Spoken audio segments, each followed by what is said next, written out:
Ongi etorri. Orain agurrak horrelako dira Jasone. Bai, Kaixo eta... Pena. Bueno, bueltatuko dira, musuak eta bezarkadak. Bai, hori da, bultatu daitezela. Bueno, Jasone kazetaria, Ondo.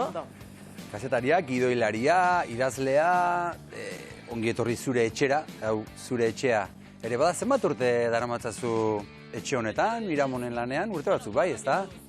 Lanik itxen ez dutela esan nahi duzu, zen Miramonen aspaldi egon izan. Azkeneko lanan nik uste horrelakoa da bizitza. Izan zara Andonikin eta... Eta zenbat urte igaro zenituen hemen? Zorginen aratzan hasi nintzen, 89an, eta horrelakoa da bizitzan oiz arte izan zen, ez dakit, 10 urte inguru, nire bat txikixak 12 urte edola. Orain dela 12 urte arte. Gero hitz egingo dugu gehiago zure telebista ibilbideari buruz, eta bar, baina zu idazlea zara eta idazlea letra larriz jarriko dugu. Bueno, Bai? bai, ni gaur egun bai konsideratzen ez idazlea. Lehenengo liburua etarana banean, tentazioak ez. Orduan kazetarian nintzen, bai ofizioz eta bai formazioz, baina gaur egun bizi naiz idaztetik. Horrek dakarren guztiakin. Ze idaztetik bizitzea ez da liburuak saltzetik bakarrik idaztea. Liburuak idaztea eta saltzea da parte bat, eta gero beste bat gauza ez da. Baitzaldiak, ikastaroak, beti, egisa da beti hitzan inguruan. Edo hauz edo idatziz, baina idazle izatea jende asko ikusten du igual dela hori, literatura idaztea bakarrik. Eta euskeraz, desde luego, literaturatik bakarrik bizitzea oso komplikatua da. Euskal Idazleen elkarteko lehendakaria ere izan zinen. Bai.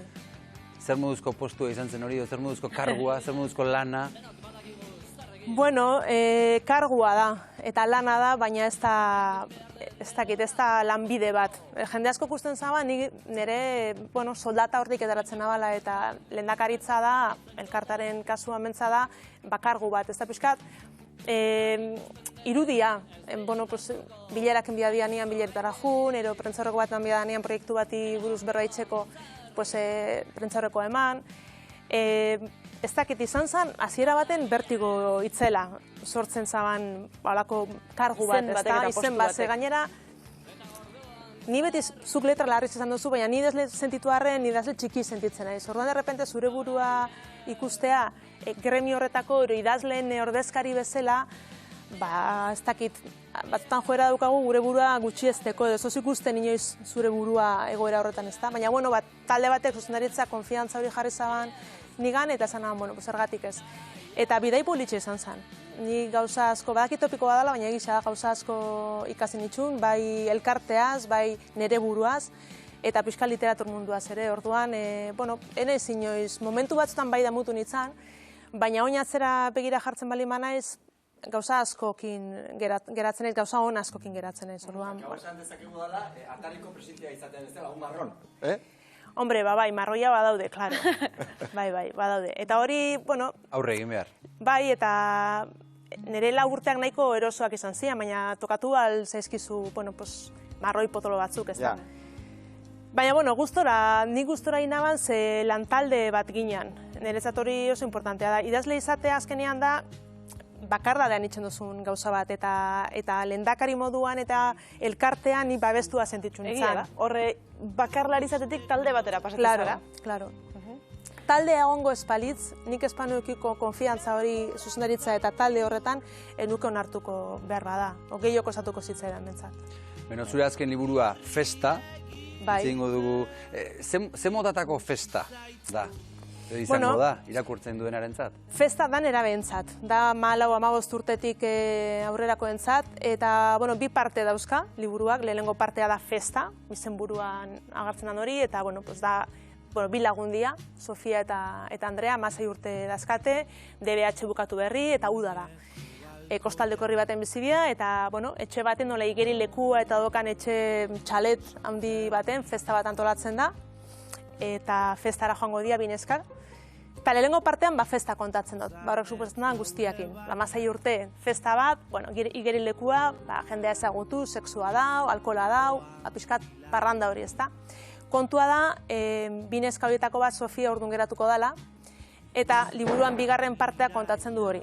16 urteko nerabe bat orduan geratzen balin bada, ze pasatzen den bere burutik, bere gorputzetik, bere beldurrak, zer kontatu, zer eskutatu, zenbat gauza ukatu, eta batez ere erabaki bat hartu. Orduan, badauka dibertsio puntu hori eta entretenitzen du, baina pixkat nire asmoa zen eusnartzera ere eramatea. Bai, zeren esan duzu, 12-14, ez, urteko gaztetxoentzat? Ez, 15-16. 15-16 urteko gaztetxoentzat dela, eta, horri historio potoloa dago. Bai. Baina agian beharrezkoa da horrelako historioa kontatzea, adin horretako aurrentzat, edo gaztetxoentzat, hobeto esan da. Bai, nik asko sinisten dute fikzioan dagoen errealitatean, eta askotan doka sentsazioa, gauza batzuk hobeto iristen zaizkigula fikziotik. Orduan, ni ama naiz, 2 alaba nerabe dauzkat, batek 12, besteak 14, eta gaur egun egin informazio asko daukatela, tailerrak ematen zaizkie, sexualitateari buruz, interneten dana daukate eskura, sakelekora iristen zaizkie gauza pila bat, baina hala ere, nahi baino gehiagotan gertatzen da nerabeak haurdun geratzen diala ez baterako, edo nahiz eta haurdun ez geratu, bestelako gaixotasunak eta bar, ezta. Orduan batzutan, igual, irakurtzen balin baduzu horri buruzko istorio bat, gauza batzutaz jabetu alzera. Eta nik nahiko nuke liburu hau irakurrita, hainbat nerabe konturatzea, gauza gertatzen diala, ez da. Eta haurdun geratu alzera. Hainbat nerabe konturatzea hori gertatu litekela, errealitate bat dela, eta hainbat gurasok ere, ikas dezakete, agian zer gertatu liteken baita ere, ez da? Guraso badakigu beti hori, Gurasoak beti gaude beldur horrekin, beldur horiekin.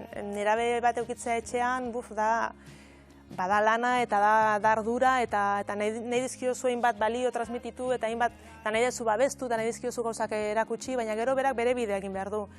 Eta orduan bidea egite hortan, daude gurasoak, baina daude lagunak, eta daude gizartea, eta daude kalea, eta daude hainbat faktore. Orduan, nik uste dut, bai telesailen bitartez, ero bai literaturaren bitartez, hainbat gauza behar bada, gutxinez jakin dezatela, gertatzen da, gertatu daiteke. Eta lortzen balin badute sartzea, Sofia da orduan geratuko da neska, bere pentsamendu eta bere barne gatazka horretan, behar bada aurre hartuko diot, ez da? Esango dute, nik ez dut nahi hau sentitu. Hau ez sentitzeko zer egin beharret, edo zer ez dut egin behar. Bere alarrapatuko gaituen liburua da? Bai. Nik usten da bai ez. Bai, ze hasiera da oso potentea, hasiera da festa. Eta nerabe batek festa nahi du. Eta guk ere. Garaionetan, ez dago besterik. Bai, eta orduan, basan dutena, eta gainera daula leku oso haikerin lekua dao, eta jende berria, eta alkohola dao, eta sexua dao. Liburuan sexua gertzen da, aspaldi nagoan olako pasarte sexualak idatzi gabe. Bai. Eta oso ondo pasatu dut, nik idazten, batez ere lehenengo parte horretan, bigarren partean ere, baina bigarren partea da pixkat, beste ikutu badauka, beste atmosfera badau, beste laino bat moduan dago, ze Sofia ez dago ondo. Orduan, hori kontatzen dut, pixkat bere barruan sartu, bere buruan eta bere gorputzean eta bere beldurrak, azken batean. Egia da, garai hauetarako egokia dela, ze nerabe asko ataka batean giltzapetuta daude, ez? Festak, jaiak dena eten da, eta askotan esaten da, hori irikitzen denean, zer izangote da, ez da? Baina ireki dezatela ja, Nik uste dana gaudela desiatzen. Liburu irakurrita, ez da? Liburu irakurrita, gero. Liburuak ere ez du, liburua da, hor laguntza bat, o ez dakit, zan nahi dut, egin behar dana da bizi. Eta bizi arte, gauza asko ez ditugu ikasten. Eta liburu honek kontatzen du, pixkat, da, azken batean, lehen esan dutena, eskura eman gazteeri, modu divertigarre baten bitartez, errealitate bat. Eta batez ere, hasiera horrekin ez, nolabait barrenatzen dira liburuan, eta azkenean, herrialde gordin bat ere bizi dezaketela, hausnartu dezaketelako, ez da? Claro, segurazok igual daukagu gehiago itura beldurretik emateko informazioa, ez da, edo kontuz, edo hau gertatu aljatzu, eta drama edo tragedia horretatik, ez da, eta behar badan erabe batek, automatikoki horren aurrean itxen dabana da, blokeatu, ez? Badao, betiko roiarekin ere ama, edo filtro bat, nire ez jata gertatuko, eta gertatzen dira gauzak. Orduan, liburuak pixkat nire asmo izan da hori, ez? Esplosio horretatik, festaren esplosio horretatik, poliki-polikiera beste realitate horretara. Orduan dauzka bi aurpegi horrek. Jasone, galdera bat jaso dugu zuretzat? Eta nik helarazi egingo izut, hemen jendeak idatzetako galdera, bera. Dio, doaina ez da ikasten edo daukazu edo ez daukazu. Jasonek badauka, hau esan da. Jasone, emango diguzu aholkuren bat zaletasunez idazten dugun pertsonoi? Badakizu nola lortu inspirazioa, nola konpondu ezin ateratze bat? Bueno, idazteko bi gauzen biadia, irakurri eta idatzi. Irakurri eta idatzi, irakurri eta idatzi. Eta asko idatzi eta askotan, niri askotan galdetzen jate, jaten ezinen eskoletara neraberi itzaldiak ematera liburuen inguruan, beti galdetzen dira. Eta zein da zuk idatztako liburuen artetikan gehien gustatu zaizuna. Eske nik ezin dut bat aukeratu. Eta ezin dut aukeratu oso kontziente naizelako, nire liburu guztietan akatsak daudela. Baina bertuteak ere. Eta gauzak, esango banu nire liburu kutxunena dela festa, Piskat, ez dakit oso zintzo jokatzea da, ze festa idatzi dut, festa idaztea posible izan da, aurretik beste guztiak egon dialako, ez da. Eta zergatik, asko irakurri eta idatzi dutelako, eta jarretzen dutelako asko irakurtzen eta idazten. Eta da modu bakarra gauzak ondo ikasteko egiten.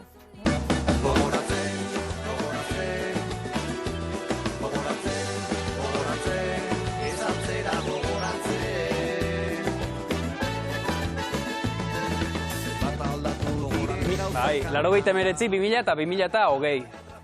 Portarte handia dago, Hor dislexi kompatibilia. 2002 da. 2020 ez dut no jarri du hemen. 2002. Eta pista horiekin badakizu zerbait? Ez dakit, 89 zorgin laratza izan daike?